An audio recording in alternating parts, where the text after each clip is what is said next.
Thank you, Sanjeev, for this great opportunity to interact with all the faculty that is there. Um, how is it not moving? It's good. It's happening. My disclosures, I have none, except that I'm a board member in Cure International India Trust. Thinking about principles, like gravitational theory, the global principles that are common to all of us must be clearly followed wherever we are. These relate to recognition of deformity, how to identify them, principles of internal fixation, principles of external fixation, principles of CORA, identification of CORA, translation, all these are common. What is unique, as you just heard from our friends before me, is access to care, access to quality of care, access to training, human resource challenges. But one important thing is technology. And what divides is the technology, and it's increasingly become more apparent now. Instruments, implants, equipment, all of them contribute to a challenge in many low resource settings. But what is lost out is also the social issue, exactly as we heard from Haiti and the other centers, how follow-up becomes an issue, and even a simple thing which you've done, the rural reaction to that procedure may be completely different from what you expected from an urban setting. Delays in care have been a challenge, especially in trauma. We never used to see, workman's ischemic contracture to the extent that we used to see much earlier. Today, we're seeing it less, but it is there. And when you have delay in treatment, we have much more severe deformity, more grotesque deformities. Older patients with more joint problems will come into you. So those are issues that we have to deal with as we deal with our patients in low resource settings. What makes you innovate? It's a questioning mind. And when we carefully review the problems in existing outcomes and processes, Jaipur Foot, which Dr. Sabharwal talked about, is precisely a result of stakeholder engagement of the surgeon with the patient that were discontinuing the existing SAC foot. So reviewing of what is happening and what is the outcome and why it is so is what is important. Sometimes, of course, attempts to overcome local challenges, you innovate. What are the limitations to innovation that we see? Especially if you have a protocol-driven society, you will definitely improve quality, but it can restrict genuine innovation. Again, on the other side, over-enthusiastic medical legal oversight may prevent you from doing any innovation for fear of litigation, adoption of a defensive practice. But the bottom line in anything that you do for a patient should be patient safety and comfort. I do a large volume of polio, cerebral palsy, birth defects, delayed and complex trauma, all kinds. But I deal with few of these in different patterns. One is polio. It's eradicated from India, but still the world is not free from polio. As Sanjeev just mentioned, acute flaccid myelitis, there is enterovirus related and other virus related acute flaccid myelitis around the world, including morbidity and mortality weekly report, reporting about 80 cases even in 2018 in the US. When I did a rural survey, we saw 1.6 cases per 1,000 population in North India having poliomyelitis. We had at that time in 1994, 40 to 50,000 new cases of paralytic poliomyelitis. All those patients are out there in villages and urban towns. They are still there, growing older every year, waiting for surgeons who will take care of them. There is a need for surgeons like me, still required to take care of these polio patients. What has changed? What has changed is the age profile. What has changed is they come with more severe deformities. What has changed is the contractures are more challenging and more difficult to correct. So deformity correction is the most common surgery that I do for polio patients. But unfortunately, the disease, the deformity, and disability all are preventable conditions. Sadly, we are in a society where we face all these. Again, in poliomyelitis, you can understand when to do a triple arthrodesis. You can understand when to do a tendon transfer. You know, principle the tendon transfer. But in a given polio patient who comes with a package of combinations of things, understanding the linkages of muscle paralysis to gait to posture needs experience and probably mentorship to understand what to do. And the deformities that we see, we've already heard, sagittal, coronal, transfer, linear, combination of any of these. But I'll deal with two of these. Flexion deformities of the knees and recurvatum of the knees. And try to understand how I learned and how evolved my understanding of the procedures that are done for this flexion deformity. If you look up the textbook, you have soft tissue releases, Wilson's release, all kinds of releases of soft tissues are there from the back, including capsulotomy. Soft tissue release with serial wedge correction. Under anesthesia, in conscious wedging. Then you have soft tissue release with traction. You have soft tissue release with or without Ilizarov technique with slow distraction. With spatial frame techniques, you just saw most of it. And of course, osteotomy with acute correction. The literature for polio, for flexion deformity, most of it is old. There are very few new literature out there. Our learning from what we did, first, we used to follow the classical technique.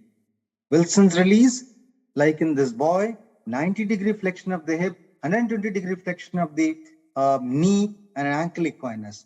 Needed surgery, only request was he wanted to walk without crutch because crutch had a stigma attached to it. So we did hip release, knee release, which corrects only about 25 to 30 degree after soft tissue release. The rest of it had to come from serial wedge plaster. But it's only when I started doing serial wedge plasters, I understood it needs a weekly visit. It needs repeated GA. If there is a risk of neurovascular damage, I continue to do it despite all this till one patient had lateral popliteal palsy. I was heartbroken. I didn't like that. So I had to divine a way of avoiding that. This patient did well. He went on to a knee ankle foot orthosis, very happy to walk without a crutch. How do I make it simpler and how do I make it safer? And how do I prevent repeated visits? How do I avoid anesthesia and neurovascular complications? So I thought of a technique which, based on the principle of Ilizarov distraction technique, completely simpler. Remember, using these pins and the wires and the Schanz pins in these polio atrophied limbs, thin bones, they end up with fractures. So I had to think of a very simple technique. A slow distraction like Ilizarov, but not using Ilizarov. First do a soft tissue release. I never do a capsulotomy because capsulotomy encourages subluxation of the knee, which I noticed in some of my patients when I did them earlier. I put in a plaster and in the plaster, cut the plaster like this I have marked and put in a distractor assembly exactly as I use in a telescopic rod with an distraction rod, and taught the patient distraction 4 times a day, 1 millimeter a day, exactly as in Ilizarov, and gradually straighten it out. Sent him home, told him come back either when the length of the rod is finished or when the leg is straight. When you do the vector analysis of this, we clearly see that depending on the beta that is there, you have F sine beta and F cos beta are the resolutions of the distraction forces. And when the knee is 90-degree bent, all the force is translating or straightening. When the knee is straight, the force is only distraction. So it's a very clear biomechanical principle based on which you do this distraction assembly, and it straightens 1 millimeter a day, no repeated visit, no risk of anesthesia, no risk of neurovascular. This girl, 70-degree flexion deformity, poliomyelitis, distractor assembly on. At the end of distraction, completely straight, straighten enough to fit into a caliper and go back smiling without any risk and without spending money in repeated visits. We are now using plaster distraction techniques in all kinds of flexion deformities, post-infective, post-traumatic, birth defects, pterygium syndrome, sacral agenesis like arthrogryposis like this, and we are very happy with the results. Problems? Yes, when the deformity is too severe, don't put too thick a pin, and if it is in the diaphyseal side, there is a risk of fracture. So you have to be careful and watch out for that. However, in the older patient, when I do this, there is a risk of stiffness of the knee during the period of distraction on these patients. So in these patients, the knee movement is very critical. Why is it critical? Because in the rural areas, working on the floor, a lot of activities are done on the floor. So people have a lot of difficulty if you arthrodese the knee or the knee becomes stiff. So we thought of a technique of soft tissue release followed by modified Hamilton-Russell technique. Help these rural women continue to work on the floor. There is a girl which came from a very rural background, severe grotesque deformities. That is the maximum I could straighten out her knee. When I did the lengthening, she had only crawled throughout her life. She had never walked upright. So we put her after surgery onto a Hamilton-Russell principle, which is a parallelogram of law of forces, where the anterior traction here prevents knee subluxation. The horizontal traction encourages gradual correction of the deformities. She needed to be in-house for many months, worth it, because every day she goes through physiotherapy, gradually straightened out and get her standing upright to the same level as you and I. It's simple to do. The knee mobilization is achieved and she has full knee mobilization.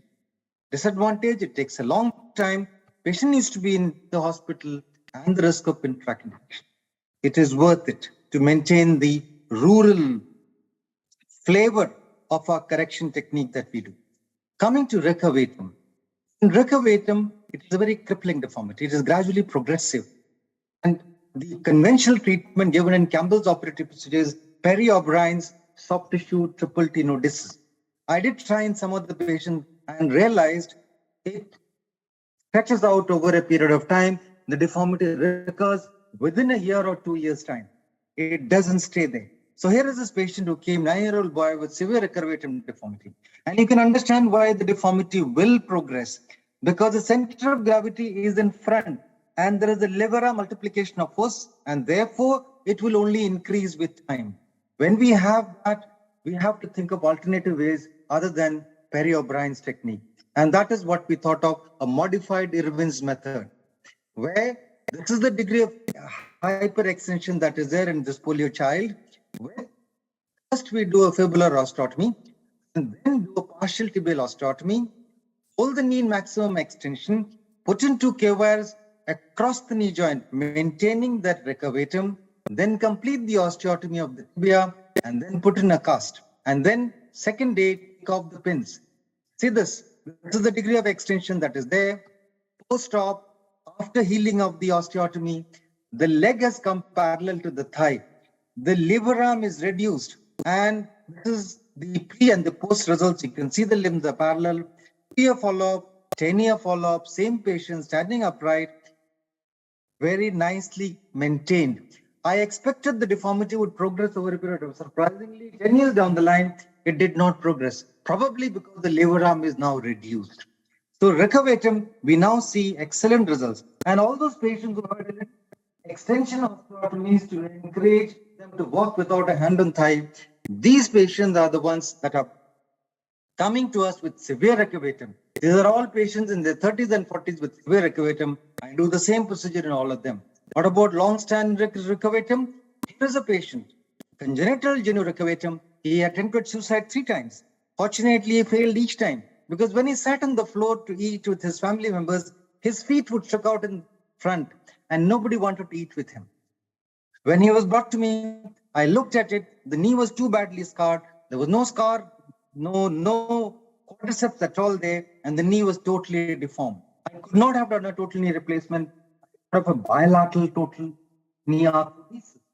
A questioning, can you do bilateral arthrodesis? In this, I had no choice. You had to improvise where required, do a bilateral procedure, though normally it is not recommended. I had to do it, did a bilateral procedure. He got his dignity back, was standing upright, going back to his village, and started. So patient was able to walk better. Though it is unconventional, I wouldn't normally recommend it, but it was a special situation.